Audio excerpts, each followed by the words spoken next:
3 match plan பண்ணி வந்திருக்கோம். நீங்க இப்போ தான் ஃபர்ஸ்ட் டைம் பேட்டிங் இறங்க போறீங்க. என்ன பிளான் பண்ணி வந்திருக்கீங்க ஸ்ட்ராட்டஜி? நாங்கள் நிறைய ஸ்ட்ராட்டஜி வச்சிருக்கோம். இந்த மேட்ச்சில் எப்படின்னா பேட்டிங் ஆர்டர் தான் மெயின். ஆளுங்க எப்படி பவுலருக்கு ஏற்ற மாதிரி பார்த்து இறக்கலாம் முடிவு பண்ணியிருக்கோம். இந்த வாட்டி கண்டிப்பாக வின் பண்ணி ஆகணும். என்னோட ஃபஸ்ட்டு மேட்ச் என்னோட கேரியரில் இது எப்படியாவது வின் பண்ணி ஆகணும். முழு மூச்சோடு இருக்கேன். நான் பேட்டிங் ஆர்டரை எப்படி இறக்கணும்னு மட்டும் பாருங்கள்.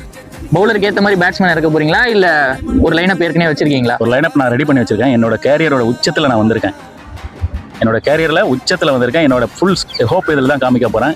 என்னன்னு நீங்கள் பார்க்க போகிறீங்க. தம்பி கீழே இருங்க. உட்காரு, நான் சொல்கிறேன்ல உட்காரு. உட்காருப்பா, உட்காரு. முத்தம்லாம் வேணாம், உட்காரு. நீ கீழே நீ உட்காரு. நான் தரேன். உட்காருப்பா. நானே மேட்ச் வின் பண்ணுறதுக்காக பேட்ஸ்மேனை ஒரு ஆர்டரில் இறக்கி விடலான்னு பிளான் வச்சுருந்தா, நீ பாட்டுக்கு பேட் எடுத்துக்கின்னு போகிற. போய் சுற்றிட்டு ஒரு ரன் கூட அடிக்காமல் வரதுக்கு எதுக்கு உனக்கு இந்த வேலை?